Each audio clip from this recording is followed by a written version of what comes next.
Hey, we're live. Hey, and welcome to another episode of Rankum. This is the 50th episode of Rankum. I do not know how we managed to get this far without people lighting us on fire, but we have. So I decided to do a redux of our very first one, which is Schmoedown competitors. Um, so yeah, it's going to be a lot interesting. And as you saw when I put my post up earlier with the list that ended up being last year, it was a lot strange, and it's not going to be anywhere similar to that, but some of them might. There's probably about half that might make it on again. But I've got a great panel here with me. I've got Caleb Boatman here. Caleb, how's it going? Yeah, I'm doing really well. This was actually the original Top 12 Schmoedown competitors video. It was kind of my first introduction into this entire community. Like Take 3, Full Metal, any of that. That was like the first thing I ever saw. This community is actually kind of cool. I'm on this version of it episodes later. Yeah, I'm excited to see what happens. And also who we've got Cody. Cody, how's it going?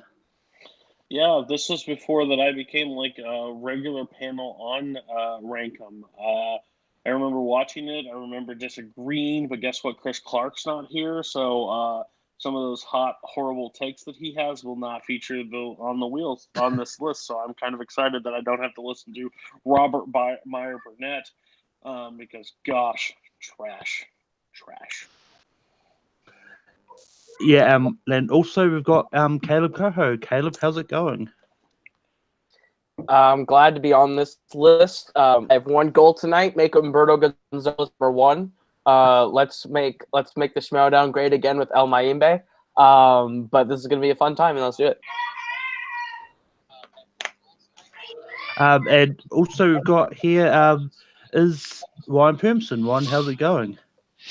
Doing well, good sir. Thank you so much for having me. Ever since the movie True Schmoedown made its appearance on Collider, I've been a fan of it nonstop. I love it. There's so many great competitors, so many great storylines, so many great characters that have been featured on those matches. And I want to thank the Wheel Randomizer for picking me to be on this panel. So thank you to the Wheel. You were kind to me for once in your life. Thank you for that. And Malcolm, this is going to be a great show. I cannot wait to see who makes this list, and I'm sure we may have one, maybe two hot takes during the course of this broadcast for the millions watching at home, but we'll find out. Back to you at the desk. Yeah. Yeah, the Real Randomizer was fun. No one was salty about it at all. So, but anyway, but we're going to go start.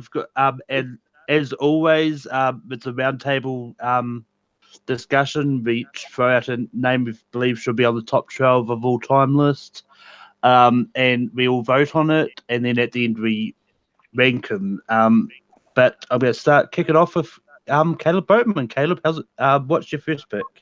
All right, my first pick is one based on skill for the most part, but I do think like character-wise, this person's pretty good. But I'm going with the only person to get a belt in both Inner Geekdom and a general movie trivia, and that is Rachel the Crusher Cushing. I think her variety of knowledge, like it's very hard to be that skilled at IG and general movies to where she can go with the Shire Wolves to be, a team champion at one point, and to also get to a singles match with Sam Levine. So I do think Rachel Cushing deserves to be on here just for amount of knowledge alone.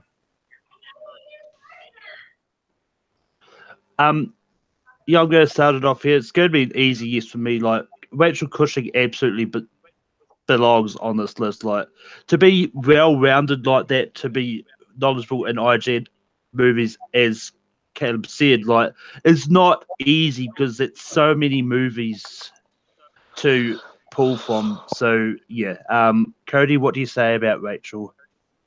Rachel's, again, this list can be compiled by a bunch of different things. If you are a trivia fan, it can be compiled there. If you're a character fan, you can get it compiled over here. If you're like a middle of the road, you like both as much, this is where Rachel probably would strike out because her character work, she does great entrances, but she doesn't carry it through anymore past that point.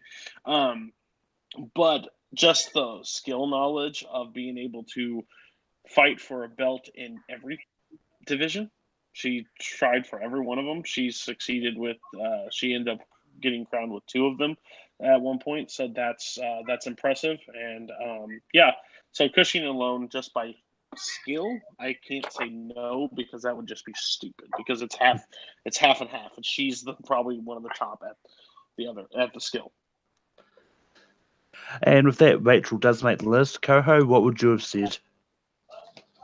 Absolutely, no brainer. Rachel is probably the best there has ever been in the Intergeekdom division, and is likely going to hold on to that belt for a long time.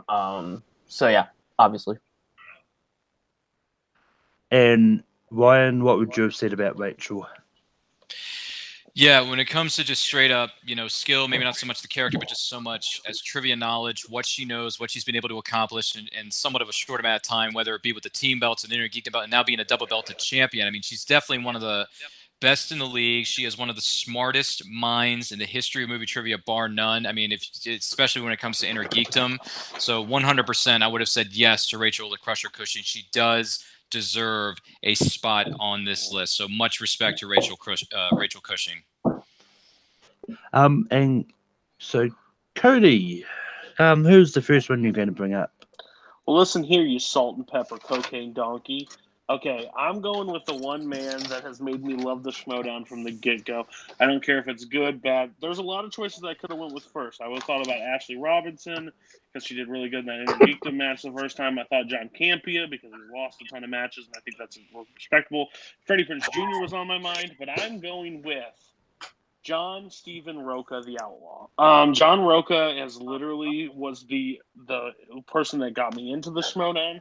I saw the promo come up one time of when he just yelled at Scott Mance, called him a salt and pepper cocaine donkey. I still think that's the best promo ever delivered. Him and Mance's match was insane. The rise, the fall, to the good guy, the bad guy. That promo that he cuts with Dan Murrell after the team match against Corruption, you actually see like his heart, what he does for these fans, even though a lot of fans say that he's changed his ways. He's not as good as he once was. Who cares? Every character go through changes, but overall trivia play and character, there has not been a better character throughout with this straight through line as John Steven Roca. So I'm going Roca. Boatman, what do you say about Roca? John Roca is the Schmoedown. He represents everything that the Schmoedown does. He's the character, he's the trivia, he is everything great about the Schmoedown, and I'd be insane to give him a no. And Coho, what do you say about Roca? When it comes to Roca, there's never been someone who does the trivia and the character better in one package than anyone else in the history of the Schmoedown. From going from the original heel to the likable face, from Bespin to Destined to Respin to everything that he's been through, to 2-time singles champion. Everything he's been through. There's no one who openly shows that much passion for the Schmoedown and is so lovable in every match that he plays. So John Roca is a hell yes for me.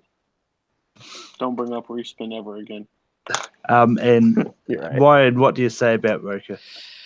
I mean, of all the competitors in the Schmoedown, like a lot of you guys said, is a lot of it what I was going to say. He is the heart, the soul of Schmoedown. He brings the trivia, he brings the character, he brings the passion, he brings the knowledge, all of it in the package, and all his different entrance theme songs, whether it be a pro wrestling theme or Western type theme, whether he's with one stable or creating a new with the Horsemen or whatnot. It's just, he's incredible. His match between him and Murrell for the title is one of the crowning achievements of the Schmoedown. It's one of the best matches ever. It's one of the best moments in the Schmoedown, period. So the Outlaw Nation, 100%, 5 Horsemen Outlaw Nation, hashtag it all. John Roca absolutely gets a yes from me. He is one of my all-time favorite competitors, and without a question, without a doubt.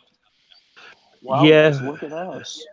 Roca would have absolutely been a yes for me as well. Like, he's always been like one of my favorites outside of in the general movie side of things. But yeah. Coho, who's your next nomination? My next nomination is the GOAT. I'm bringing up Dan Murrell. I think when it comes to the all-time best trivia players, there's not a lot of people who can compete with Dan Murrell when it comes to just the knowledge that he has. You could bring up Sam Levine. Murrell's beat Sam Levine. So Murrell is the first and only 3-time singles champion for a reason. He comes in and he just dominates. He has one of the better records in the Schmoedown. He's entertaining to watch every time he steps onto the Schmoedown stage, just because it's Dan Murrell. He, like, when you say the name Dan Murrell, you kind of sit there and that there's a weight to it because he's scary. He lives up to the name Dangerous. So Dan Murrell's my nomination. Daniel is easily a yes for me because this is one that, once again, it's just one of those ones in which his knowledge speaks for itself, and he's championed for a reason. But yeah, Ryan, what do you say about Dan Murrell? Yeah, I mean, it's Dan Murrell. It's Dan Murrell. So we would be fools not to add this person's name to the list. Yes, he gets a yes from me. Yes, he's one of the best. Yes, he is definitely, I mean, he could be considered the GOAT, period. But man, incredible competitor, great amount of knowledge, really good personality. When he cuts his some of his earlier promos were so good. Even today, his promos were still good. To a certain extent, they still hold up. So yeah, a guy who comes out to the Jaws theme and who literally is a shark who can smell blood in the water, absolutely. Dan Murrell, you most deservedly so deserve to be on this list. And Cody, what would you have said about Dan Murrell? Dan Murrell, how I've always described Dan, is like Derek Jeter in baseball. Nope, not real like over the top personality, but you have so much respect for him, and you know how great of a player he is. Dan has always he said like he's the bland player. He doesn't talk trash. He doesn't rip people apart. He doesn't do all these theatrics. But he's been able to stand the test of time and still be one of those players that no one wants to face. Like it, you get up to that point, you get to a title shot, and you realize who you're sitting across from. And yes, he's been beaten before, but again, it's harder to do than even anybody knows. So Dan Murrell's 100% yes. It's stupid if we don't include it. And Boatman, what would you have said about Dan Murrell?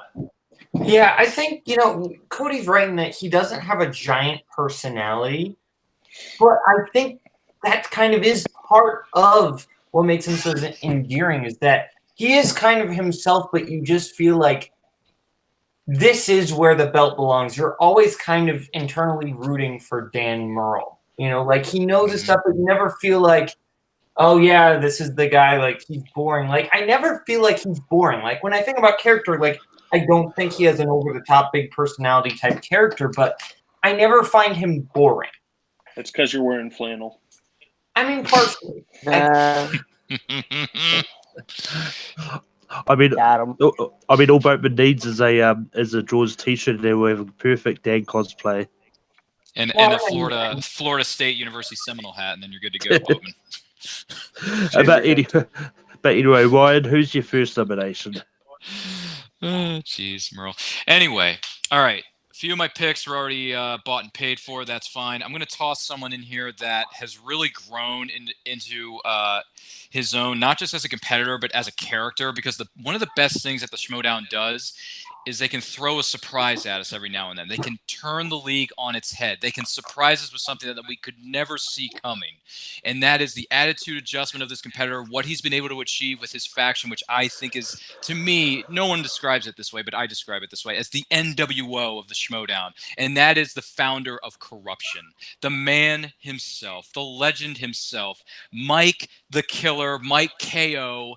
Kalinowski. This guy is everything I would want in a Schmoedown competitor and then some. He loves the game. He loves competing. He loves interacting with the fans. He gives the fans what they want. He turns the league on its head with his anarchy, his KO logo and corruption, the mysterious messages around the interwebs, the fabulous looking t-shirts that are still selling millions today on TeePublic. So we got to throw in Mike the Killer Kalinowski, the founder of one of the best factions going in the world today, and that is corruption. Mike Kalinowski, I nominate you, good sir. Boatman, what do you say about Kalinowski? Yeah, I think from a skill level, I think, he's not like he was never super great in singles. He had some good wins, but he was never like incredible when it comes to general movies. But I think his recent IG dominance and the character work, I think he's one of the best heels ever, because especially during like the early days of the Anarchy tournament, like he had this attitude where he thought he was kind of doing the right thing, which is kind of interesting for a villain. And I like that in a villain, and I think he's one of the most interesting heels the Schmoedown has ever had, and he had the skill and inner geekdom to back it up, so I'm giving Mike a yes. Cody, what do you say about Kalinowski? Yeah, I don't consider him a triple threat by any means at all. I consider him a one threat and get to the big moment where you need to win and falter. It's happened more times than that. He's been a number one contender match for singles, couldn't get it done. Another number one contender match, couldn't get it done. Teams, he gets almost to the finals, falls apart. Like, it's just, I feel so bad for Mike because of character work alone. Mike is the best one of the best because Mike has taken the turn from who he started as to calling everybody sheep, and now his Facebook game is on point. If you ever comment on something with him there, he doesn't care who you are. He will comment back at you, and it's fantastic. So I think Mike has. If this was last time, I would have. There's no chance, like no chance at all. But the more that he keeps building up in his faction, and as he's going to go play Smets for the people who haven't seen Collision, regardless win or lose, that's a fantastic. That's a fantastic matchup that he's put himself in again. So yeah, I would have to give yes to Kalinowski. Koho, what do you say about Kalinowski? I think Mike Kalinowski is one of the best heels. He's a character that the Schmoedown never really knew what to do with. Like, he came in as a heel, and it was a bad heel, and they made him a face, and he was kind of a boring face. And then all last season, the corruption storyline made him a really good character, and now that they know what to do with him, and he's kind of hit that groove, he's super interesting. I think he kind of sucks at general movies. I think his team with Chance has been doing pretty good, and like they have that good back and forth between the two of them. But I think IG is really Mike's wheelhouse, and he is deserving of making the top 12 as a representative of IG, as a representative for the IG division alone. So I say yes. Yeah, I would have said yes to like. I mean, depending on sort of where you find him, like he's decent in movie trivia. He's not up there, but IG is definitely where he lives, and he like even Kalinowski will probably not be afraid to admit that himself, that IG is probably where he's more knowledgeable. But yeah, with that, Mike does make the list very easily. I'm going to go for my first pick. I'm going to go for someone who is I consider a really great player, and he's one that he's keeps on standing strong all the time. But I'm going with William Bibiani. I see what you did there, dude. I mean, Bibiani has been sort of like, even though he's been sort of on a rocky road, like he's had some really great seasons, and even the free fall alone, in which him coming out in the first and staying all the way to the end, is very strong and like shows how much knowledge he actually has. And there, and yeah, I think Bibiani is deserving of a spot on the list. Boatman, what do you say about Bibs? Bibiani is my all-time personal favorite Schmoedown competitor. Oh wow. Yeah, I think his dedication to the entrances and making those exciting and new and different every single time. I love that. I like his more recent attitude. I think when he was a heel, his character work was kind of shaky. I think now that he's just kind of trying to have fun, I actually really like that kind of character that he has going on there. And I think from a knowledge standpoint, he has it. Like he's looking around free. He'll even tell you that. But from a straight up like Iron Man style knowledge standpoint, he's got that down pat. And yeah, he's one of the best when it comes to general movies. He knows his stuff, and I'm giving him a definite yes. Cody, what do you say about Bibbs? Don't do this to me. Okay, no, I will. If this was best moments, Bibbs makes like 4. If this was best player of like season 6, Bibbs could be argued for because Bibbs is having a great season, especially with the free for all. Mm-hmm. But the man chokes so many times, it's not even funny.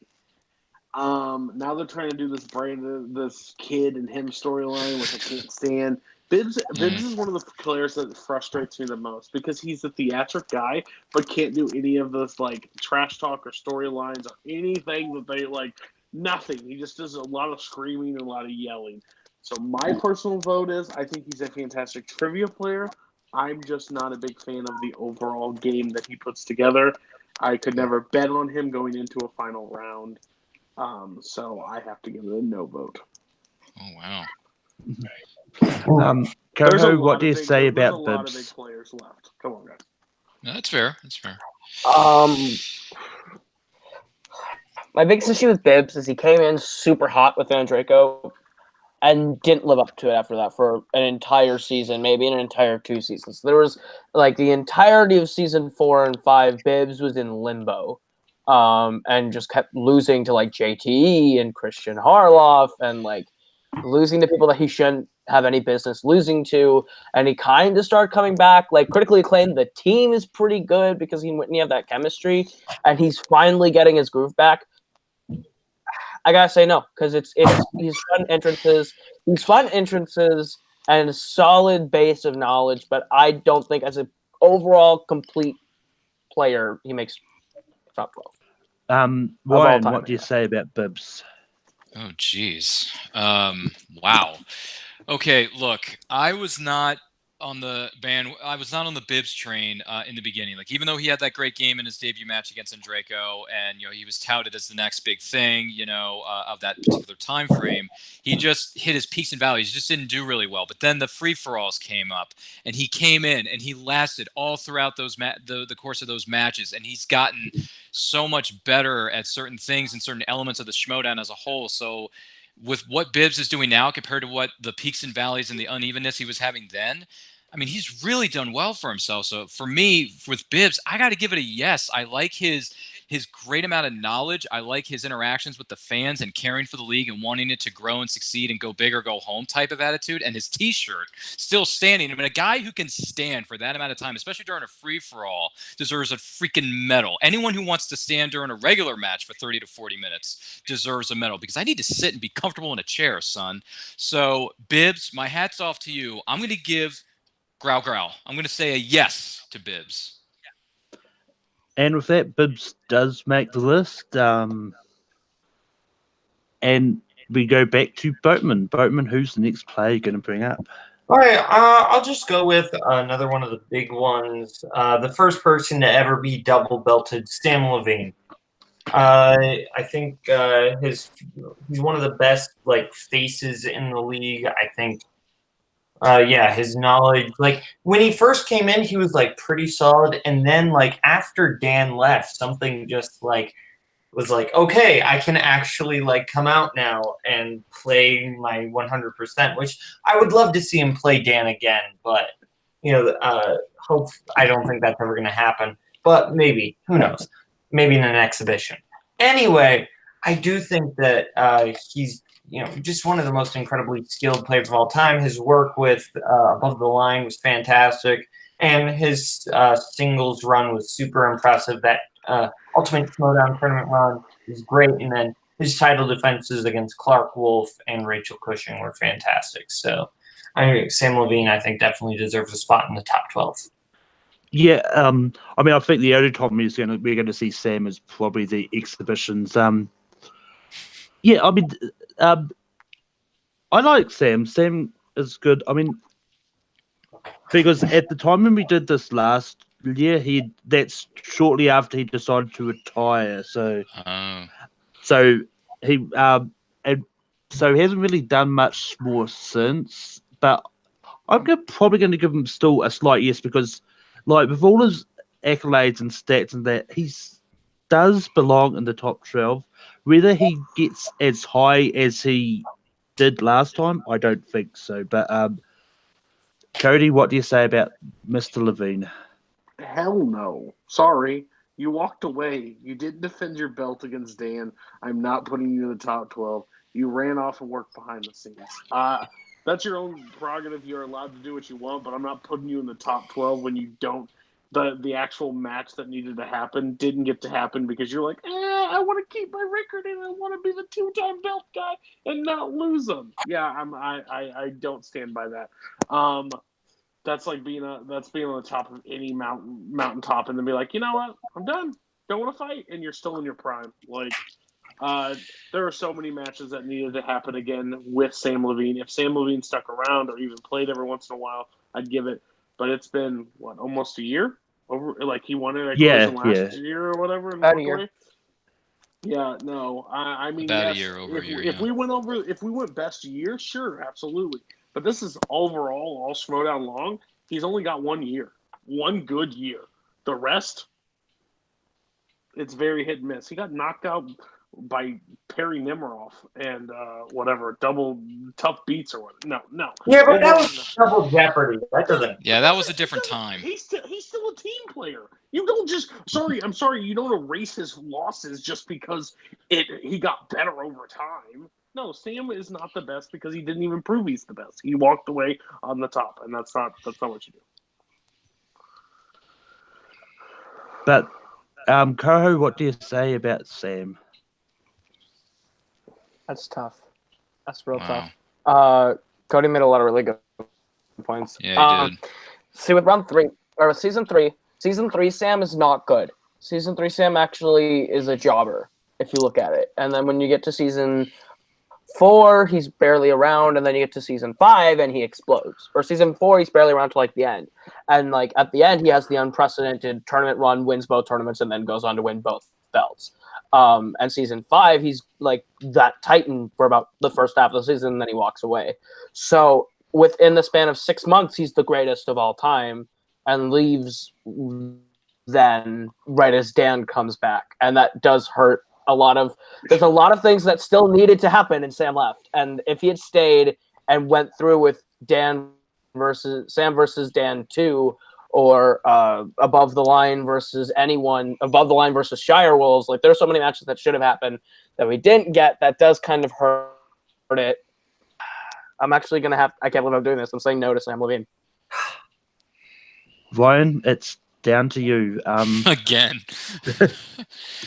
Oh, geez. Look, I didn't know who this guy was when he came into the show. I didn't watch Freaks and Geeks growing up. I didn't see his other projects growing up. Yeah, I saw Inglourious Bastards, but he has like I don't even remember him being in that movie at all. I don't care. I wasn't a big fan of that movie. So I don't really care what Sam has done in his acting career. I wish him the best moving forward with his upcoming projects. I don't know what he's got in the fire, but who knows?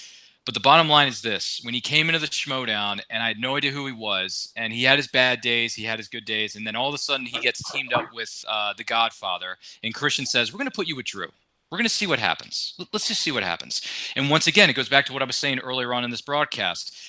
one of the best things that the Schmoedown does is surprise us. And one of the biggest surprises is Sam Levine and what he was able to accomplish going forward after his, bad run, quick 2-second run with Double Jeopardy. And then he does all this other stuff. And then he finally teams up with Drew McWeeny, takes the league by storm, gets the belt, wins the singles title, becomes a double belted champion with Drew as the team champs.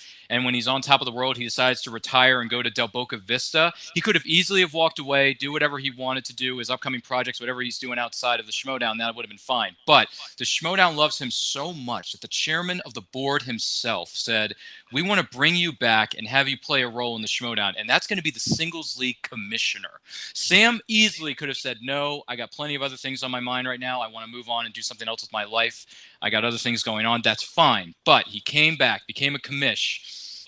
Granted, someone may be pulling the strings, maybe not. We don't know, because who knows what's going to happen. But Sam is one of the best. He really is one of the all-time greats. So with that being said, everything he's done with Drew McWeeny and winning the singles and the team belts, I got to give Sam Levine a yes, because he's done things that I never even thought were possible with this kid. This is an actor who comes in and just takes everybody by storm, proves his knowledge of movie trivia alongside his great partner, the Godfather, Drew McWeeny.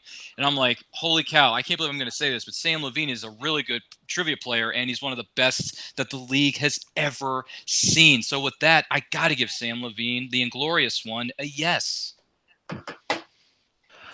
And with that, Sam does get on. Cody, it's back to you. Well, after those two choices made the list, anything's possible. I'm going to go with.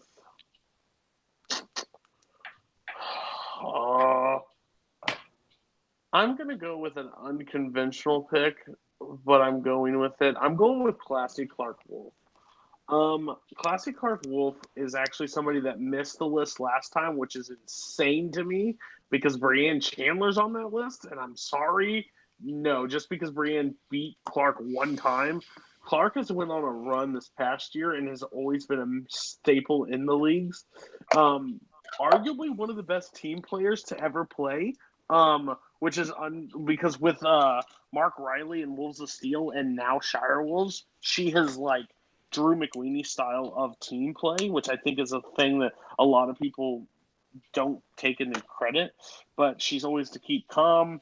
She gets mad over challenges like most people do, but I think Classic Clark Wolf has been a staple through the league. A fantastic player. Does those interests, stays classy, because at least if that's her character, she is always classy through and through. So I have to give Classic Clark Wolf. Her singles record speaks for itself, and now winning the team belt finally after having so many good runs with Wolves of Steel, I think it's a clear cut. She deserves the list. Yeah, with being the one that brought up Brienne last year, I was surprised that she even made the list. Myself, I just brought her up because I thought she was worth talking about. I didn't expect people to actually agree with me there. But anyway, Clark was one that I did regret, like not bringing up at that moment. But I'm saying yes to Clark now. Clark definitely does belong on this list, hands down. Ryan, I'll go to you next. All right. Clark Wolf is gotten better as she has continued on her from the very beginning up to now. She's gotten better and better and better with each and every match, whether it be in singles or the teams division. That's great. That's wonderful. I see her going very, very far. Her career is probably going to last another couple of years, if not decades, in this league. But there's just something about Clark just doesn't seem top 12 worthy to me. And I think she's had so many opportunities at the singles belt. She just can't quite get there. I think when she wins the singles belt and puts that on her mantle, I think at that point, I will say she is definitely one of the elite players in this game and deserves a spot on the top 12. But she hasn't quite reached that part of her career yet, and she hasn't reached that particular pinnacle of the movie trivia Schmoedown as a whole. So with that being said, I'm going to have to give Classy Clark Wolf, as good a competitor she has been improving on in the last couple of years, I'm going to say no for the Classy one. So you have to win a singles belt to be classified as one of the greatest of all time. Interesting. Good call. You picked Bibbs that lost it in the first defense. Awesome. Anyway, Well, let's see how long Clark lasts in a free for all. Let's see that. Anyway, Boatman, what do you say about Clark Wolf? Yeah, I think Clark has always been like consistently one of the top singles players in the league, like at least top 10, if not top 5 when it comes to general movie knowledge. So I think she definitely deserves a spot on the list. I mean, she even is, or was, I should say, a team champion. And I think, yeah, she's one of the best when it comes to general movie knowledge. Yeah, she deserves a yes. She deserves on the top 12. And if that Clark makes the list, Coho, what would you have said? Ryan, you're high for saying no to Clark Wolf. She's challenged for the single. No, I'm not. It's my opinion. Don't diss my opinion. Twice. She's challenged for the singles title twice against Dan Murrell and Sam Levine. She took Sam Levine into sudden death in that singles title with Mark Riley and the Wolves of Steel. She went on a dominant run, challenged for the team title with the Patriots, and almost beat them. And then with the Shire Wolves, finally won the title. So I think Clark Wolf is consistently proven that she's one of the all-time greatest players in the Schmoedown, even if she hasn't gotten that singles title. She's held that team title at least once, and I think that she consistently comes back, and her charisma and her determination in every match makes her an easy pick for top 12 for me. Thanks. And Clark Wolf does make the list this time. Coho, what do you say is your next nomination? Oh, wow. All right, you know what? I'm going to do it. I'm going to just do it. Guys, there's only one person who stands head and shoulders above everyone else when it comes to character. When it comes to trivia, his caliber of wins are higher than the caliber of losses. He's played 4 high-caliber matches with 4 of the greatest players in Schmoedown history. I'm talking about Andrew Guy. He's one half of one of the greatest performing teams in the history of the Schmoedown in team action, who is consistently entertaining. They beat top 10 once, which is one of the greatest teams that they've had in the Schmoedown. They had a great team tournament run. They've had and then the storyline where they break up has been pretty good. But Guy has beaten Dan Murrell and Mark Riley in singles. His only losses then coming by KO to Ben Bateman and then a TKO to John Roca. Those are 4 very high-profile matches he's played. And the fact that he won 2 of those matches at least says that he is worthy of consideration of the top 12, especially when you take into account his team's work and his character work. So I'm going to nominate the one, the only dastardly Drew Guy. Yeah, Guy gets a no from me. I mean, yes, he's had some good success in the Schmoedown. But yeah, he just hasn't done enough to be in the top 12 of all time to me. So it's an easy no. Ryan, what do you say about Drew? Man, look, I was on the haters bandwagon of this team for the longest time. I mean, they were so good at playing heels that I wanted them to get hit so hard physically. I wanted them to be beaten up to a bloody pulp because I hated them so much when they beat some of my favorite teams when they were together as a team. But man, seeing what they've done now, oh my gosh. Granted, Ben's, the other half of the team has done a little bit more so than the other, but even so, I mean, Andrew Guy beating the returning Dan Murrell, who everyone thought was going to mop the floor with Guy and pulling one of the biggest, if not the biggest upset in Schmoedown history. Then he pulls the second one by beating Yodi Riley, one of the all-time great players of this league. And his entertainment factor is one of the best in the business today. And granted, he has his new faction with the family. He hasn't done quite enough with that yet. It's still in the early stages of what they're going to be doing with his career and his stable going forward now that he and Ben Bateman are no longer a team in the teams division. But man, Ben, you're the trader here, so I got to give Andrew Guy a yes. He's done a lot of great entertainment value for this Schmoedown as well as a few other things. So I'm going to give Andrew Guy a yes. Boatman, what do you say about Andrew Guy? I think Coho nominated Andrew Guy for the same reason I nominated William Bibiani. I'm a competitor who usually when it comes to the third round, I choke. Usually I mess up, I get going, and then I bet wrong or something like that, and I mess up. I'm pretty theatrical. Cody thinks I'm annoying. I'm basically William Bibiani. Caleb is basically discount Andrew Guy.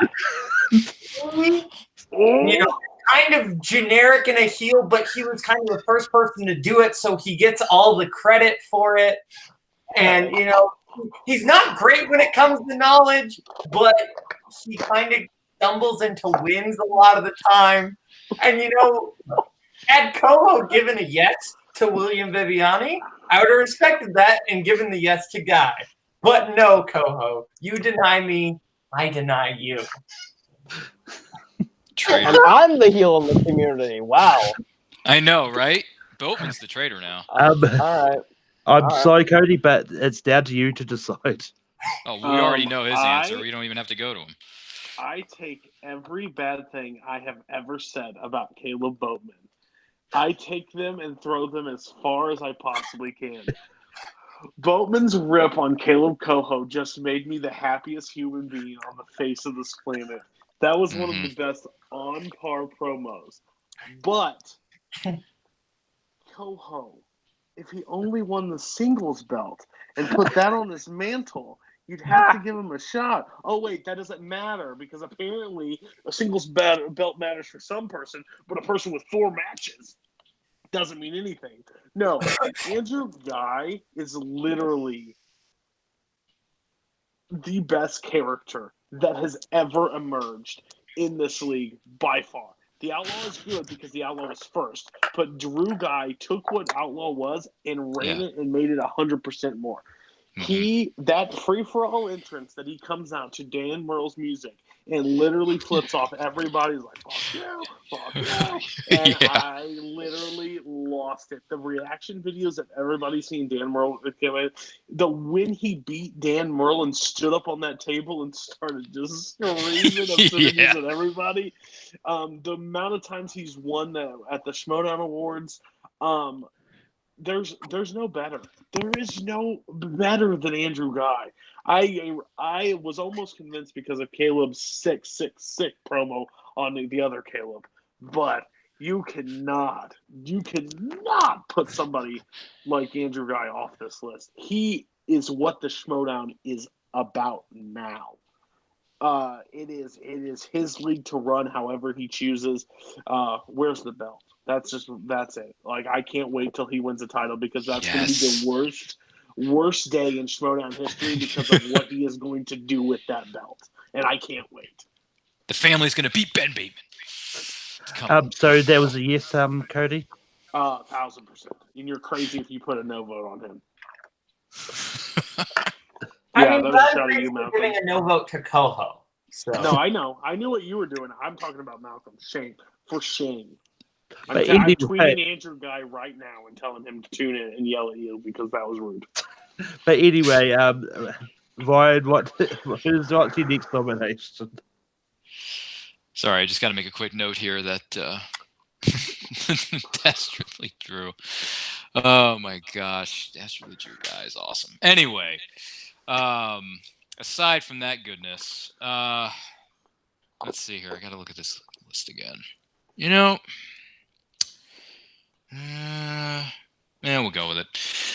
All right, this one is a veteran. He's been around since they laid the foundation for this thing. He's, whether he's a character just playing himself or not, he's done good in the league. He's done good for the community. He's done good for the fans. He likes talking films, putting his knowledge to the test. Yeah, he's had some losses. Yes, he's had some wins. He's had peaks and valleys like some of the other competitors on this list. But, man, you can't deny his contributions to the league as a whole. And anyone who comes out to the Hans Zimmer score of the best Superman movie of all time, known as Man of Steel, has my blessing. So, Mark Yodi Riley, going to nominate you, one of the best the league's ever seen. And your knowledge of scores and soundtracks alone is something to be commended, because I can't remember half the stuff that you say during the course of those matches, but it's insane how good your knowledge is. So Mark Yodi Riley, first champ, give it to him. So Mark Riley's on the table, and Cody, what do you say about Mark Riley? No. Yes. I will say that back in the day, Yodi was the man, the myth, the legend. Then a person named Dan Merle came in, slaughtered him, put him, and he has never been the same since. He got one lucky match against Roca, one against Roca, and has never been able to duplicate it again. Again, trivia aside, I think his character's fine. I think he's the good guy of the trivia community. I really do.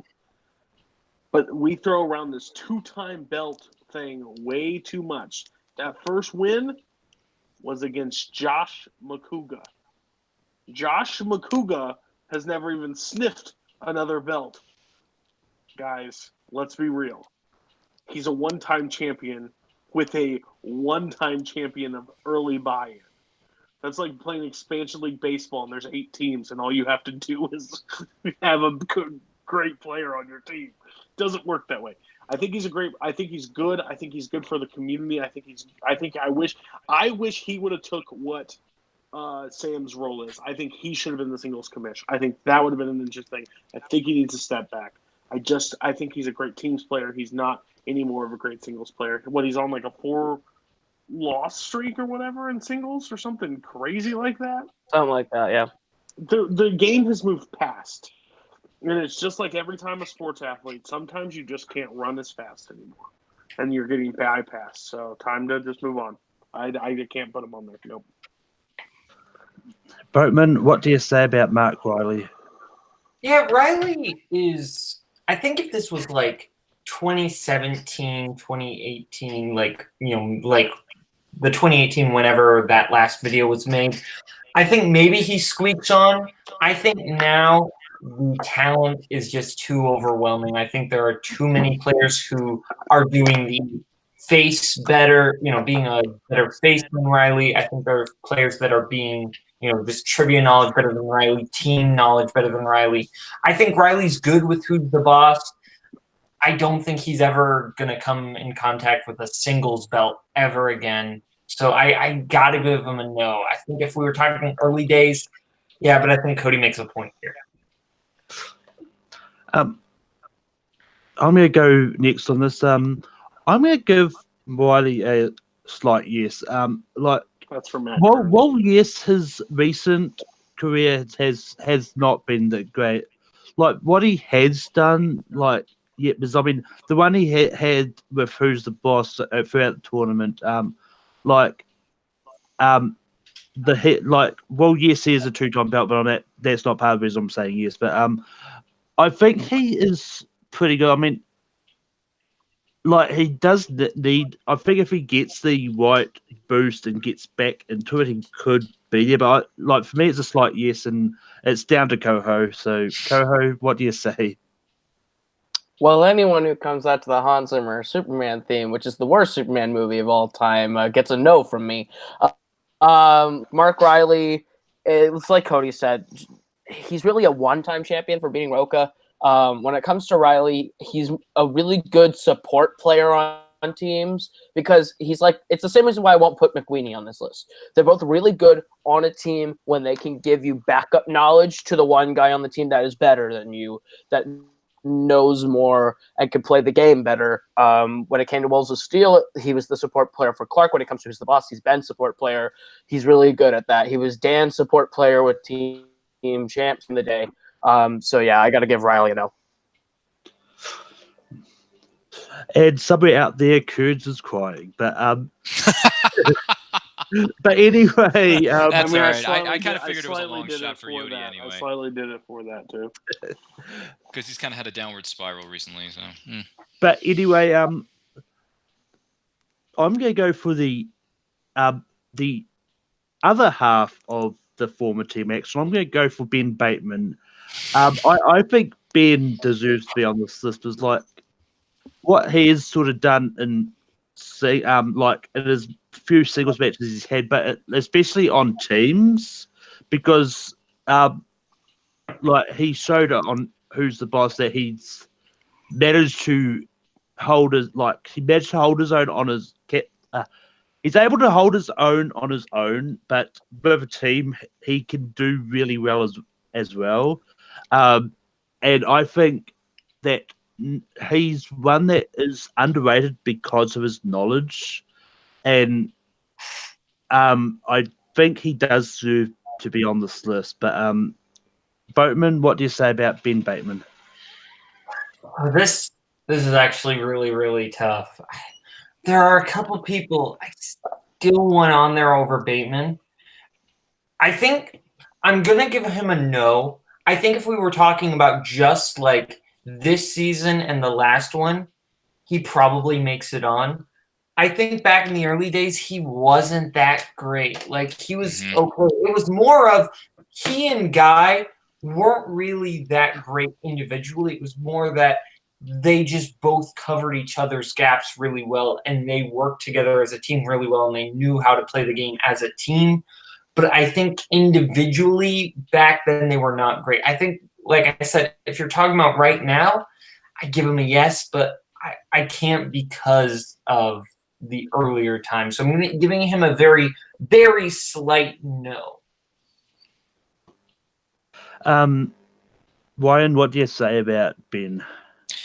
You know, the boss, being one of the younger competitors in this league, and he's really starting to come into his own with Who's the Boss, and he's upping his game up to a certain extent in the singles league, even though he's had some falters here and there, but he's really improving. But he's one of the younger bucks of this company, and I see really good things for this kid going forward. I really do. But right now, man, there's a part of me that really wants to add him on here, but there's a part of me, there's a few other competitors on here that deserve to be on this list. So for right now, I'm going to have Ben the Boss Bateman. I wish you the best of luck, kid, even though you betrayed your brother Andrew, and I don't like that you did that at all. And I'm hoping you're realizing the error of your ways and come back to team action where you belong in the future. But storylines notwithstanding, I see good things for him going forward, but right now he's just not quite there to top 12 of all time list for me. So I'm gonna have to give Ben the Boss Bateman just an ever so slightly no right now. I think another year, maybe 2, maybe even 3, he'll be on this list. But right now, it's too soon for you, Ben Bateman. And Cody, what do you say about Ben?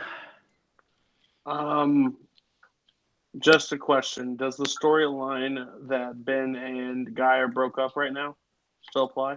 Yeah, because he's a traitor. He's a traitor. He's a dirty, dirty traitor, and I don't like him. That match in Houston was rigged. He hit somebody with a chair. He should be suspended. Apparently, it doesn't apply for him. That's stupid. It's unjust. Guy has been through so much and so much abuse. It's not even funny. That wheel was out to get him. Ben Bateman wears too tight of shirts. That's also a problem I have with him because he literally showed up in that Roxy promo with a really, really tight shirt. Button was about to pop. He could have killed Roxy with a fly-off button. He is not a bright human being with that. And I hate that his strength this movie really states because what a cop-out strength to have in movie trivia. So no.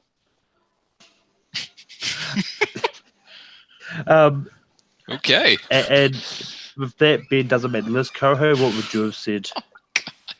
No. Why? Why would we put Ben Bateman on the list? Guy's okay. Guy was the better player on the team. I'm saying no. Wow. Anyway, Boatman, it's back to you for your next nomination. Looking forward to their comments when they see this episode, folks. I'm very torn here because I could go with one that has more of like an established player or one that I just personally love that I want to have a shot to make it on the list. You know what? I'm going for it because we got 4 spots left, so the established player will probably make it in. I'm going with, to me, my personal favorite character on the Schmoedown period, and that is the Professor Lon Harris.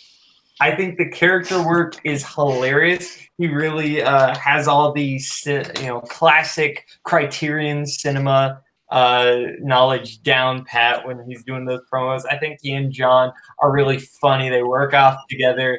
I think the entrance is everything. It's hilarious. His match with Cody Hall was very funny. I think he and Ethan had one of the best matches of all time, so he does have the knowledge to back it up. I think, he's a little bit weaker in terms of record, but I think he has the character work down, and I think if he studies a little bit more, he can actually be in a very close to the title picture. Linehouse is on the table. Cody, what do you say about professors? Sorry, my mind's exploding right now. But Lon Harris, it's an interesting choice. There's a lot of great players that have not been brought up yet, and I think Lon's just too new. But I really like him. That's the tough part. I'm going to let you all decide. I'm going to give it a no vote because I just don't think there's enough out there for him right now to prove greatest of all time. That's. I mean, I know we needed 12, but there are some 12s that haven't been brought up yet. Character's great. Performance isn't there yet, so no. Yeah, I'm going to have to say no to Lon too. It's like he's just still too new, and like in overtime, I think he may make it in, but as of right now, I'm going to have to say no to him as well. Ryan, what do you say about Lon? With Lon Harris, it's too soon, and his character and what he's portraying in the Schmoedown is one of the elements of the Schmoedown that I just don't like. I don't think it works. It's really out of place. It's just really weird. It's like, if we wanted this, we can get this at our community college that's 20 miles down the road. I don't need this in the Schmoedown. So as much as his knowledge is really sharp, and I'm going to give you that, Lon, your knowledge is sharp, but overall, as a character, what he brings to the community and the fans and everything else, it's just no. Lon Harris is a 100% no for me for this list. And Coho, what would you have said about Lon? I would have said no. Honestly, I don't think Lon makes top 12. He just really hasn't done a lot. He's had one good team's run. That's about it. So, Cody, it's back to you for your next nomination.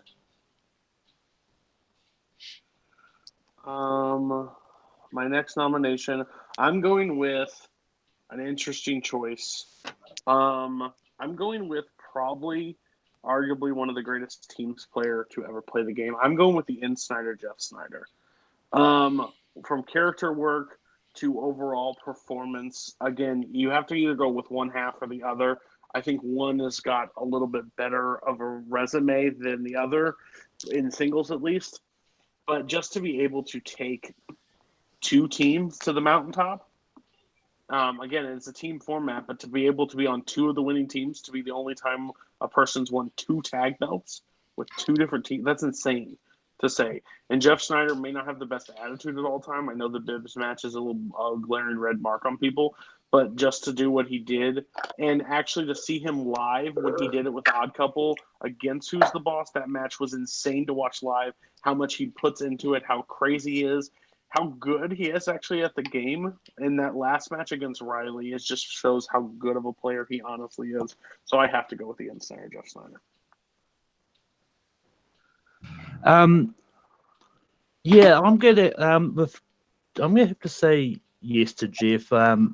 Like, as much as he gets on my nerves at times from like his character wise he does during matches, like yes, that does get annoying at times, but you can't argue with his sort of knowledge base. But so Snyder does get a yes. And we'll go to Ryan. Ryan, what do you say about Mr. Snyder?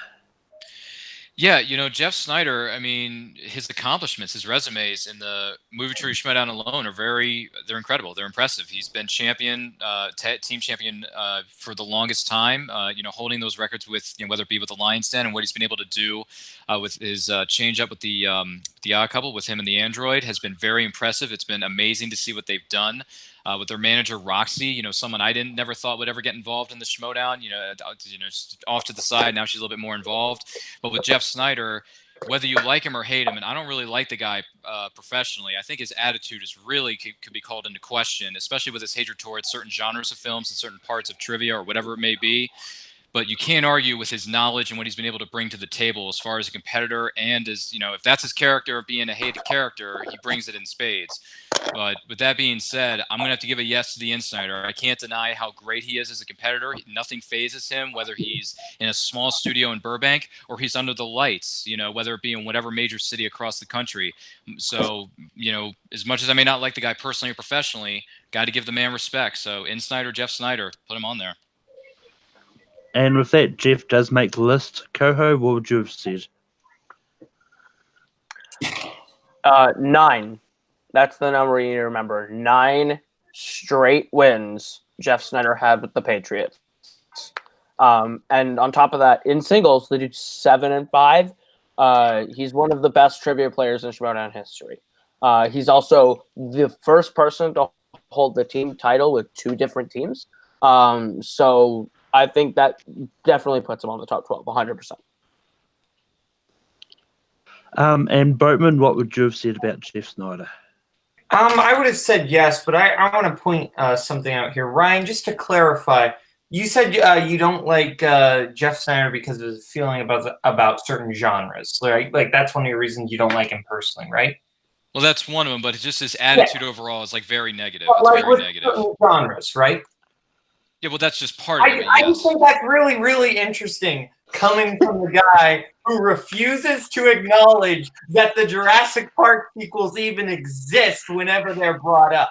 Like, I don't like the sequels, but you will literally say those movies don't exist. And you say that with the Pirates sequels too. They just don't exist. They don't exist. Like, how can you be upset at Jeff for that when you literally do that with certain movie franchises? Like, that doesn't make sense. I will say, though, about Jeff Snyder, I think he's really great from a personality standpoint, like, a lot of the time, and he's a great team player. My one kind of annoyance with him is his match with Bibiani. He gave up in that match. When he played Bibiani, he just stopped trying. He didn't care. Like, he gave up, and I hate that. When you get a match, even if you're behind, you play your hardest until the end. And I hate that. Anyway, back to you. Back to you at the desk, as Ryan would say. Looks like Boatman is on fire tonight. Yeah, I don't know what has gotten into him. He's had way too much caffeine. And the other thing, I mean, Snyder makes a habit of bringing that, maybe not so much in words, but he kind of brings it up on every show he's on, that he doesn't watch certain genres of film, and it like annoys everybody. It's just ridiculous.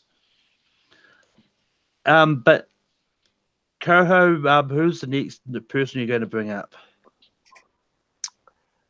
We got 1, 2, 3, 4, 5, 6, 7, 8, 9. 9 people on the list.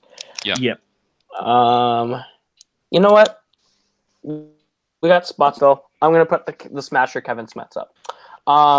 Look, rookie, yes. 3-0 with 3 knockouts, yes. The guy who's changed the entire landscape of the Intergeekdom for good, yes. I think Kevin Smets is definitely a rookie. He's definitely new, and it's definitely a bold move to put him up for top 12. But I don't think there's anyone that can beat Kevin Smets. I think Kevin Smets is the only person in the Intergeekdom right now that has a shot of beating Rachel for the title. So I'm going to put Kevin Smets up for consideration. Yeah, it's a hell no for me, Caleb. Wow. That's a good risky move to try. He's too new. Because if you look at the people he's beaten, David Moore, who was also a rookie as well, he beat Jay Washington and a former champion. I mean, while Heg Navarro is one that should have given him a good challenge, he came back and he was rusty as hell. So, I mean, if he have had a few more matches, maybe if he does end up beating Kalinowski and beating Rachel for the belt, then maybe I would have considered it more if I did this later. But for now, I can't say yes to Kevin. And if Kevin's watching, I'm sorry, Kevin, but you're just too new. Boatman, what do you say about Kevin? Be careful what you say. I have to take out whatever happened at the collision. I can't take that into account, whatever the result was. So taking into account just the 3 matches, I think Malcolm is actually right in this scenario. I think that Jay Washington and David Moore, they're fine, but they're not great IG players. And then Hector Navarro, let's face it, he was a champion, same reason that Robert Meyer Burnett was a champion, because the league was too small. Like back in the day, it was just not very. So now it's competitive, at least with like 4 heavy hitters right now. So I can't give Smets a yes, but I don't feel bad because I've never actually met the guy like you guys have, so I'm okay about it. Ryan, what do you say about Kevin? Look, Kevin, buddy, if you're watching this show, I have nothing but respect for you. And you are the next big thing in the inner geekdom division of the MTS. And you have a just incredible career moving forward as a smasher. I cannot wait to see what you do moving forward. With that being said, you've been in the league for 3 minutes. You've been great, but you've only been in the league for 3 minutes, pal. We need to give you time to breathe, time to grow, time to smash other opponents, maybe win a couple of belts or add whatever it is you need to do to thy resume. And I wish you nothing but the best of luck in the future. But for right now, Kevin, the Smasher Smets, I'm going to have to respectfully say no, not right now. Cody, what would you have said about Kevin? Listen, I've been on call with Smets. I have talked to Smets. I think he is one of the most personable people to be in this community. Again, he started in the fan leagues. My client beat him. That's here, there. I'm just saying it's way too young. Again, you can't give him it for 3 wins, which he should have won those 3 matches regardless. Like, of the knowledge I know of him and the skills I've seen, he should have won hands down. There's people that have not even brought up that have more wins than him. I think it maybe not as dominant, but again, Jay Washington, Hector Navarro, and I think whoever the first person he played, David Moore. David Moore put up more of a challenge than Hector Navarro. So yeah, no, too young. Next season, I'm terrified because I think he can make it. Ryan, who's the next person you're going to bring up? All right. Well, hopefully, what's his face? Boatman won't cut another hater promo on me for this. Who knows? I've been hated on already enough. Jeez, meet your overquotas, fellas. But anyway, this next competitor, I think he's really done well. He's really improved. He, pulled off a big win not too long ago, so I'm going to give it to him because he's grown a lot. He's done a lot. He loves movies. He loves his knowledge. He respects the league. He wanted to grow to move forward, so I got to give it to the android. Mark Andreyko, I'm gonna nominate him to be on this list. He has done so well pretty much ever since the beginning of time when he started competing in the MTS. He's going to continue to do good things moving forward, whether that be with his first original stable, his new stable, whatever he's going to do. Wish him nothing but the best. Mark the Android Andreyko got the knowledge, got the skill, got the powers, got the belt right now, without knowing what happens with Collision 3. So let's put the Android in there. And Draco's on the table. I'll go first on this one. Yeah, I'm going to give him a yes. And Draco's one of those ones which he's been kind of very underlooked so much throughout the Schmoedown. And he's one that has really shown his knowledge, especially recently. Like him with Jeff Knight as the old couple, like they've been pretty dominant. If you look at the previous matches, Mark's been pretty strong in those matches. So I mean, Mark does deserve to be on this list. Boatman, what do you say about Andreyko?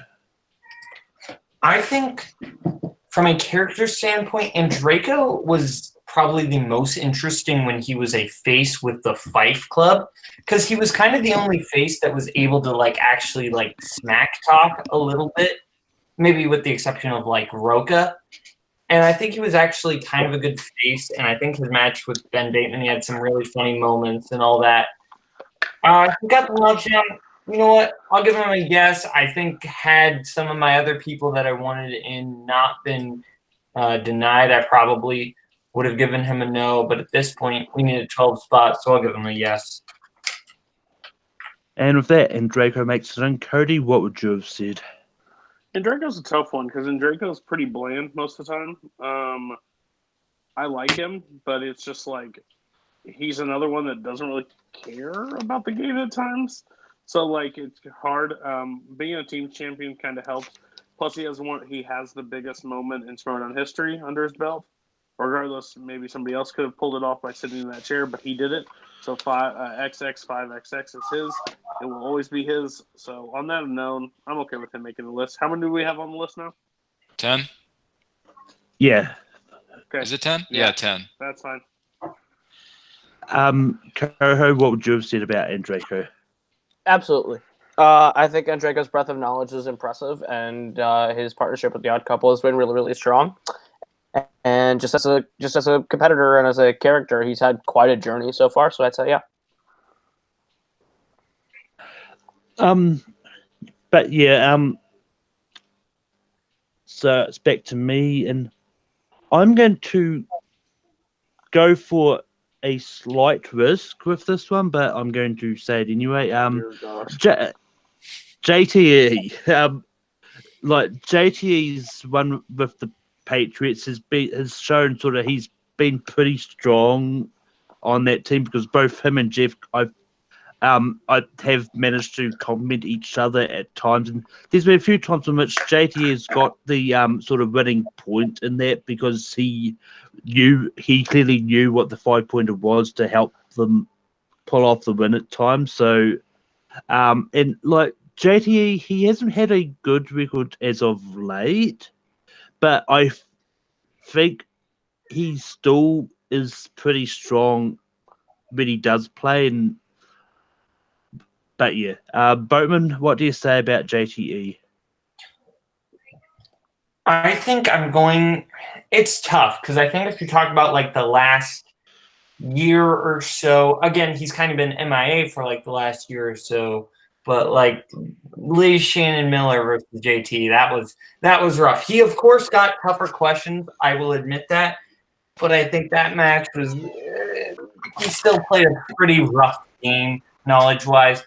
But in his heyday, he was kind of the big thing, and his kind of meminess about him was pretty funny with the Triceratops and all that.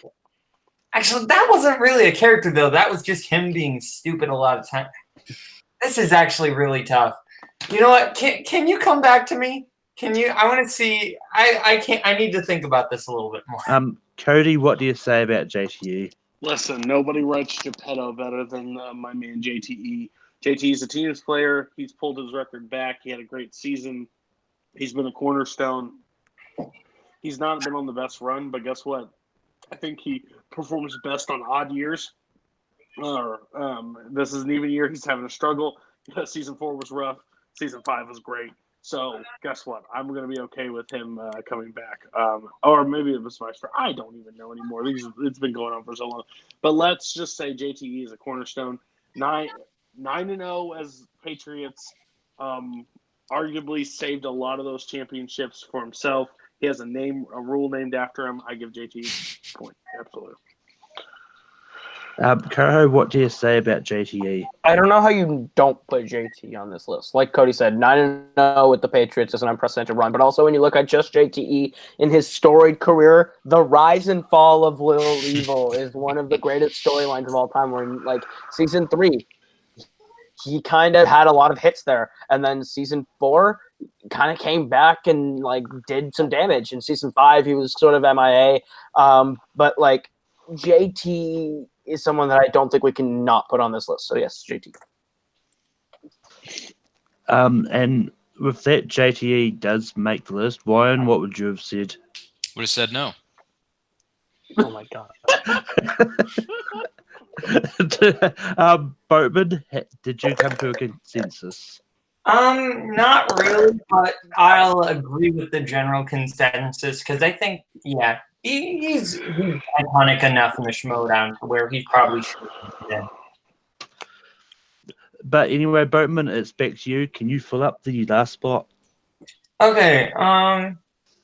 This is a guy who I think from a character standpoint isn't that great. He's kind of boring from a character standpoint, if I'm being 100% honest. But I think from a knowledge standpoint, he's probably like in the top 5. I'm going with Ethan Irwin. I think he's one of the kind of most knowledgeable trivia players. He's had some really great wins. All of his losses are very close, and I think he's a super knowledgeable competitor. Accuracy wise, he knows his stuff. So I think as far as a 12th spot, he should probably make it in. But I don't really care if he doesn't, because again, he's kind of boring from a character standpoint. Cody, what do you say about Ethan? We're getting to the bottom of the list. Ethan's had one of the most impressive runs of late. He's been away for a little bit. I hope he sticks around. I'm giving a yes to Ethan just because. I mean, my next vote was going to be Matt Nost or Josh McCouga. I didn't think they were really going to make the list or competitor-wise. Ethan's show. I will argue that Ethan Irwin versus Dan Murrell at New York was one of the best matches that I've seen in a long time. They went shot for shot. I would love to see an Iron Man match. I would love to see him in a free-for-all. I think he's got so much knowledge again. Ethan definitely deserves to make this list. Coho, what do you say about Ethan Irwin? First rookie to ever win the singles title. Ethan Irwin's got 3 losses, and 2 of them are this season, to Dan Murrell, and in a triple threat with Viviani and Roca, and the other loss is Lon Harris. I think his 3 losses are understandable losses, and they're not to slouches. But he had 7 wins in a single season. That is unfreaking believable. So yes, Ethan Irwin gets on this list. Ryan, what would you have said?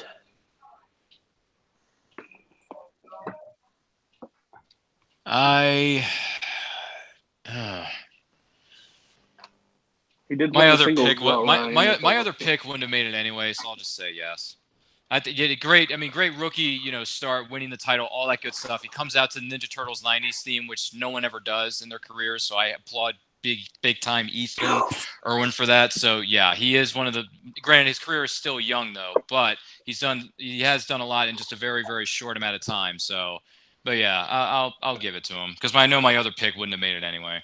Just to let you know, Ryan, I come out to knock knock. You're about to get shell shocked. Just to let you know, if you need to know that. Okay. Kurt Newberry, by that logic, should be on the top 12 fan league players of all time, right? You're right. You're right. Yeah, whatever. But I love it. But yeah, I probably would have given Ethan a slight no, not because I don't like him. The character one would have made it hard for me to say yes to, but he's made it on regardless. My vote means nothing, but there is a bit of correction in the chat. His loss was to Andraco, not to Lon Harris. You're right. Okay. But Boatman, did you have any honorable mentions? Really, my only honorable mention was Lon Harris, who didn't make it on. I also think Mara Knopic, despite not in terms of accuracy being a great player, I think she had a fantastic singles run, beating some of the best IG players in the league. I think Sam Witwer and Alex Damon, as far as Star Wars players, are 2 of the greatest. I think Star Wars is too niche a league to really be represented. Other than that, I don't really have anybody. Oh, one person. I didn't even dare bring him up because Cody would probably crucify me, but Mr. Release Date himself, Scott Mance, will always hold a place in my heart. The sheriff. Yeah. It's too bad he's retired, though. Cody, did you have any honorable mentions? Matt Nost, the greatest Schmoedown competitor to never win a belt ever. He gets screwed by the third rounds. 47 meters down. Yeah, no one saw that. He has one of my favorite lines ever. Is Ben's talking trash. Good one. It's so good. They called him the pizza guy. Won a championship. So underrated. I wish he came back, at least on the desk. If we could just please get Matt Nost on the desk, I think life would be in a better situation because he is the funniest player to ever compete in the trivia sphere. Coho, did you have any honorable mentions? You want to go to war with me, Inman? Considering I'm one of the only people in the Schmoedown who's been to war, yes. Inman is definitely an honorable mention for his IG alone, let alone his actual pretty good singles knowledge, and his team's run with Trek He's another person I would consider a solid triple threat. Paul Oyama is 3-0. So Darn right. 3-0. It's set your watch. It's prime time. I'll shut up, Paul. And yeah, we'll go with that. Ryan, Yeah, I had a million like out of the box ones. I knew this one wasn't going to make it, but I thought he may or may not have had a shot. I don't know. The Godfather. I had Drew McWeeny on my list. I had also Jason Inman for his incredible run, even though he did retired way too soon, way too early, and way too young of an age to retire. Jason, even though you retired to Del Boca Vista, writing your book Super Soldiers, which I'm looking forward to reading at some point down the line. I mean, I had desperation moves like Chance Ellison, the Smasher Kevin Smets. Paul Primetime Oyama, set your watches, even though he never wears a watch, Paul. Please. I had the newest member of the NWO known as Corruption, Sassy Stacey Howard, and that's it. That's who I had on my list. So there you go. My hat's off to the other competitors who didn't make this list because you were all awesome in your own unique way. yeah, I mean, I also had Jason Inman and Marika Nopic on mine, but I didn't think they had any shot of getting on here. Makuga is one that I probably would have tried to bring up if I was really desperate. But I mean, like talent wise, yeah, not so good. But like entertainment value alone is like just like Matt, like it can be worth it sometimes. But anyway, now we're down to the voting thing. We'll sort of write down who we want at number 12 on the boards. Okay, but number 12. But yeah, this is actually I mean, like even the ones that we missed off is a pretty solid list, regardless. Yeah. But Boatman, who do you have for 12? I'm making a strategy play here. Andrew Guy. You're high. Cody, who do you have at 12? I'm taking a strategy play. Sam Levine, don't take your ball and go home. Caleb, who do you have at 12? I also took the strategy play with Sam Levine. And Ryan, who do you have at 12? JT. But yeah, I've also taken the strategy play of going Sam Levine. Oh, wow. Oh my God, you guys are nuts. So, That's straight crazy. from number 1 last year to number 12 this year. Well, Sorry, he's retired. Sam. Get out of my sight. Oh my gosh. Who else made this list? I have nobody. But to recap who we've got on here, we've got Thank you. Rachel, Roker, Dan Merle, Kalinowski, Bibbs, Clark Wolf, Andrew Guy, Jeff Snyder, and Draco, and JTE. And Ethan. Jeez.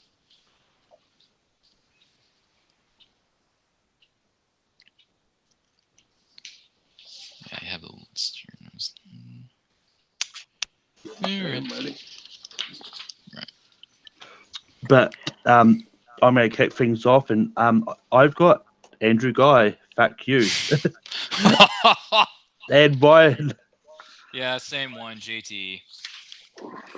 Caleb. Coho. Yeah, I'm changing it to. I said Bibbs. Oh, Cody. Well, Boatman and I have JTE though. I changed it to the great Ecuadorian filmmaker JTE. There you go. And Boatman. I have JT as well. Yeah, he had it.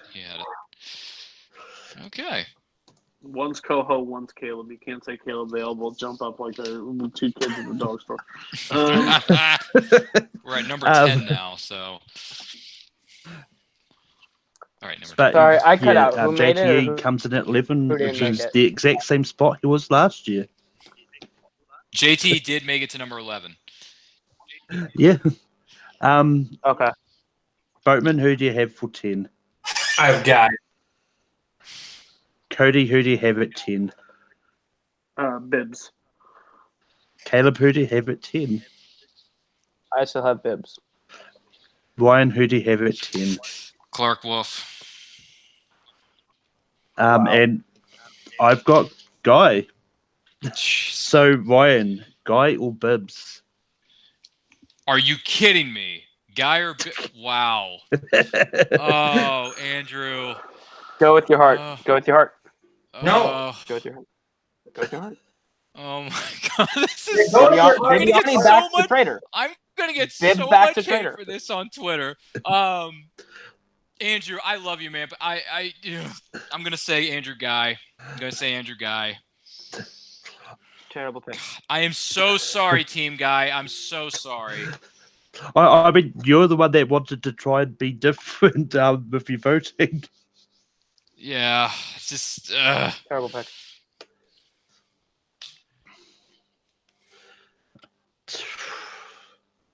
Nope. Cody crashed. Yeah. No, he didn't. He left the call because he got upset at my pick. That's why. As he should be. You just put the goat. You put the goat at number 10. What's wrong with you? Wait, Guy went to No. I said Andrew Guy at 10, not Bibbs. Yeah. Yeah. Guy is the goat. Why would you put him at 10? The greatest of all time. Look, if Andrew wants to curse at me on Twitter for this, that's fine. Reese Witherspoon, wrong. But anyway, I mean, for a second, I thought half expected Cody was disappearing, just so and Guy would end up coming in. But I would have loved it to set that up.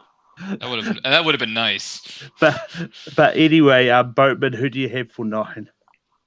Yeah, Bibbs is probably going to go, but I said Ethan Irwin.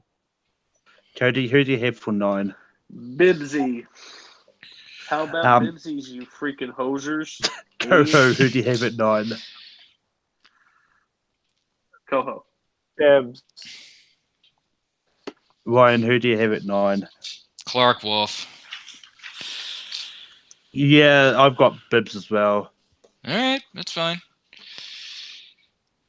It's just one spot separating them, so that's fine. Oh, I'm missing somebody. Okay. Let's see who we got left. We got Cushing, Roca, Merle, Kalinowski, Wolf, Snyder, and Draco Irwin. Yeah. Okay. 8 and 7, I pretty much have figured out.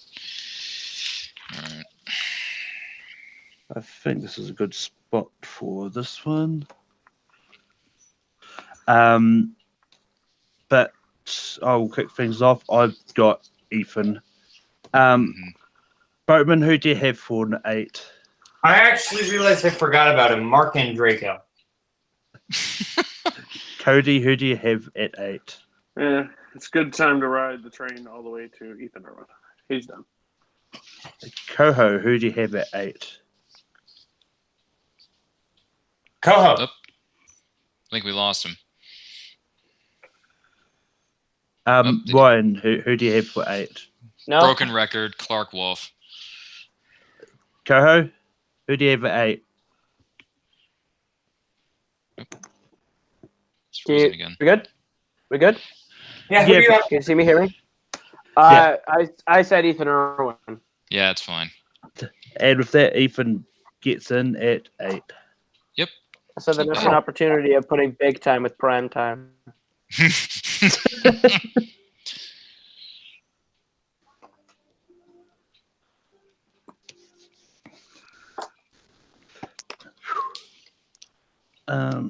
Yeah, this is a good spot for him, actually.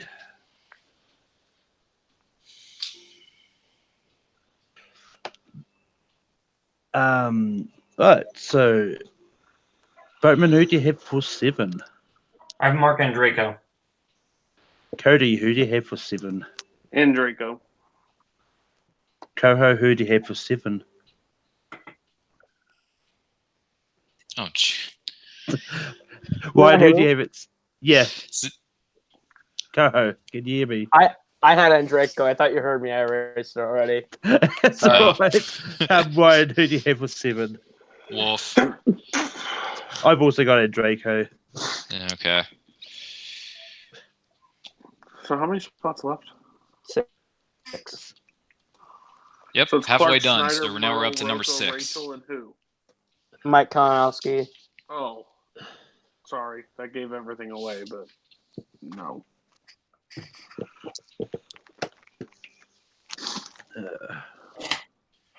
Actually, I think this is a good spot. Let me see. Who do we have?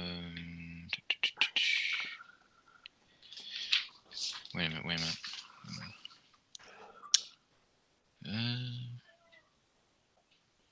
Oh, we still have.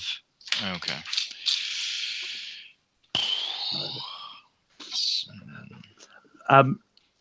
Also, I still find it funny that Ryan wants Wolf lower than Snyder, who he adamantly didn't want on the list in the first place. Yeah. Boatman, who do you have for 6? I have Snyder because he totally gave up in that Bibiani match. Oh, blah, blah, blah. It Cody, gave who do you Gibbs his have for title. 6? Enjoy it. KO. Coho, who do you have for 6? Kalinowski. Ryan, who do you have for 6? Same one. Wolf. Yeah, I've also got Wolf. Oh my god. Boatman, Wolf or Kalinowski? Oh my god. Oh. By default, I gotta go Kalinowski because Wolf doesn't deserve to be out yet. God almighty.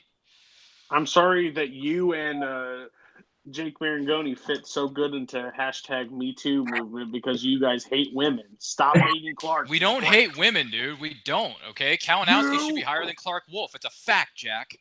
No, it's not. Clark Wolf has beaten Mike Kalinowski 1-on-1, so your argument's about it. Shut up, Coho. No one cares what you have to say. Someone's salty. I don't give a shit, man. Kalinowski is definitely higher than Wolf overall in the entire legacy of the Schmoedown, hands down. Don't think so. Yeah, I think so. Okay. Clark's been the same character ever since day one. Kalinowski flipped the league on its ear, man. I'll Anyway, take that. Likes from me, dog, for 200. Hey, can we all Same. make a point to get Clark Wolf #1 just to piss off Ryan? Okay, here we go. Anyway, not Boatman, against it. who do you have for 5? Boatman. I have Jeff Snyder. Cody, who do you have at 5? My boy Jeff Snyder. Coho, who do you have at 5? It's Snyder. Ryan, who do you have at 5?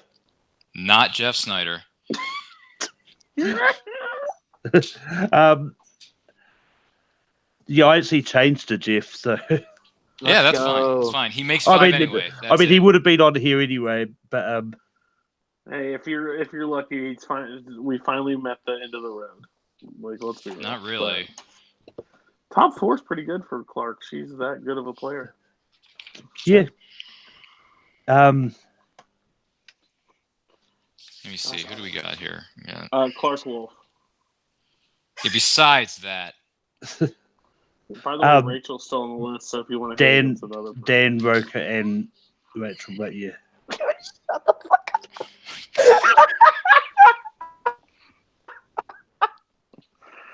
I'm sorry, I have to deal with his Night Fury loving ass on Facebook all the time. I'm gonna know it. Yeah, that's right, House Night Fury for life. I don't give a crap about I that. hope they accept you in so they can gain more losses. Okay, who's next? Go. Boatman, who do you have for 4? Whatever, dude. Fellowship can't stay on top forever. It's a fact, man. They just can't. Sooner or later, someone's going to take that throne. We all know it. We have water. Titles come, champions come, and champions go, Cody. It's a fact.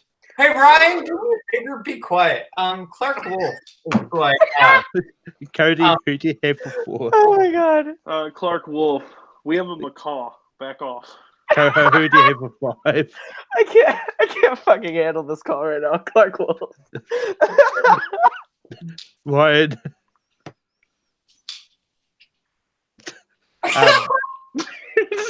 But yeah, I've also got Clark Wolf. So Clark is going to be 4.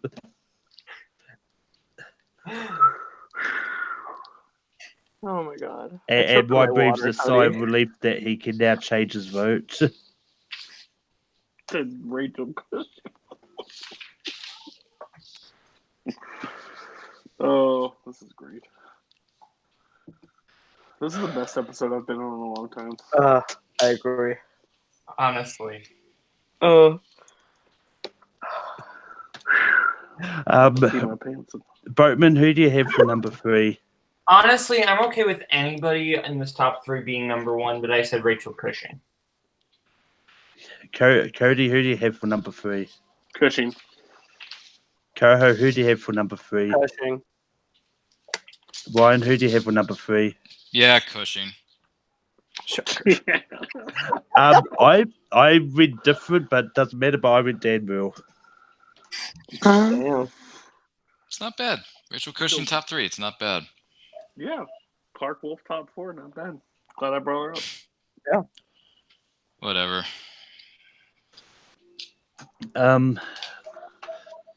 Boatman, who do you have for number 1? My We number vote for one number pick- 1. My number 1 pick's Dan Murrell. It's probably going to be Roka, and I'm okay with that. Cody, who do you have for number 1?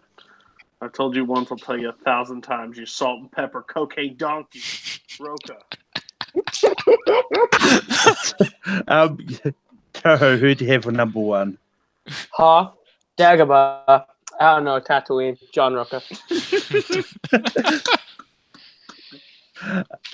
Ryan, who do you have for number 1? Number 1, I had Dan Murrell. I've got Jane Fonda. No, John Roca. Hey, that's fair. We got the founding fathers in the top 2, ladies and gentlemen. There is nothing wrong with that. Absolutely nothing wrong. And we have the Shire Wolves in the top 4. There's nothing wrong with Yeah. Shire Let's go. Wolves, top 4. Fantastic. Founding fathers, top 2, though. Got to give 2 thumbs up for that one. Right, just to recap, the list. At number 12, we've got Sam Levine. At number 11, we've got JTE. At number 10, we've got Drew Guy. At number 9, we've got Bibbs. At number 8, we've got Ethan Irwin. At number 7, we've got Andraco. At number 6, we've got Mike Kalinowski. Number 5, we've got Jeff Snyder. At number 4, we've got Clark Wolf. At number 3, we've got Rachel Cushing. At number 2, we've got Dan Murrell. And at number 1, we've got John Roca. This is definitely a great list. This is quite different to last year's as well. So this is interesting. At some stage, I might actually do entertaining players later on because that will be a lot different than this all again. But next week, I'll have a new poll up with the topics I've got picked. Boatman, where can people find you online? Or you can find me hosting and show running and writing Multiplex Movie Warzone with that guy over there, Cody Newberry, and also Brian Michaels.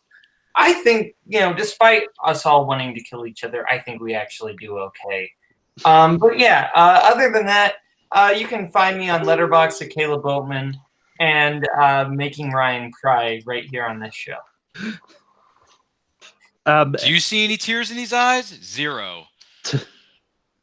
And you can also catch Caleb going heel whenever he plays more matches because his heel promos are on point. Cody, where can people find you online? You can find me over at Full Metal Geek, Multiplex Entertainment, Movie Battleground, where I'm the champion over there. Brooklyn's match just dropped. Go check that out. You can also find me running the Fellowship, the greatest faction in the history of the fan community, and not just Team 80s featuring Nico. So, yeah. So go check out the Fellowship and all we do because we are great and we're nice. Caleb, where can people find you online? Yeah. I'm over Multiplex Entertainment where I fuck off, Boatman. You already got your play. I run Phantom Fight over on Multiplex on Fridays, so go check that out. Me and Kane McMillan and Tim Bracala hold the ship down over there. So. And Ryan, where can people find you online? You can find me on Twitter and Instagram at RyanRPM5. Also on Facebook at Ryan Permerson - Aspiring Movie Critic. Feel free to follow me on Letterboxd at letterboxd.com/RyanMovieBuff for all my hot takes that are more than just one hot take. I have 1,000,000,001 for you. You can find those there. Also find me competing around the various fan movie trivia leagues. Also find me on being one of the judges in our new divisions that are on the interwebs right now, known as Late Night TV Fights and Nerd Fights, all that good stuff. And also, I'll be happily supporting some of the best factions in the MTS as well as the Fan League, so you can find me supporting those teams there. Go Corruption, go Family, go all the other good stuff that's going on in the MTS right now, and I'll see you next time. Thanks for having me, Malcolm. And you can find me hosting Rankum every Sunday night, hosting Full Metal Random every Tuesday night. This week is an MCU match between Robert Parker and Dominic Wizzy. Rest in peace.